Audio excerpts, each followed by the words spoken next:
Sot në Tetov Aleanca për shqiptarët bëri homazhe në kujtim të jetëve të shuara tragjikisht në Koçan. Gjatë homazheve u tha se me dhimbje të thellë dhe respekt qëndrojnë në heshtje për të shprehur mbështetjen ndaj familjeve që po përballen me këtë humbje të madhe. Kjo tragjedi na ka prekur të gjithëve. Pavarësisht përkatësisë son apo gjuhës që flasim, sot na bashkon dhimbja dhe kujtimi për ata që nuk janë më. Zemrat tona janë të rënda, por edhe të bashkuara në solidaritet, deklaruan gjatë homazheve zyrtar të lartë të kësaj partie. Një ngjarje e tillë nuk është vetëm një goditje për familjarët e viktimave, por për mbar shoqërinë tonë.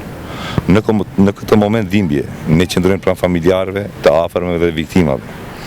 Ata nuk janë vetëm në këtë tragjedi, sepse dhimbja e tyre është edhe dhimbja jonë. Ata meritojnë drejtësi dhe të vërtetën mbi këtë ngjarje që na ka troditur të gjithëve. Kujtojmë ende tragjedinë e spitalit modular në Tetov, të aksidenteve tragjike në Bullgari, Llaskars e gjithandej. Fatkeqësisht, shpesh përgjegjësit mbeten të pandëshkuar. Kjo nuk mund dhe nuk do të ndodhë më.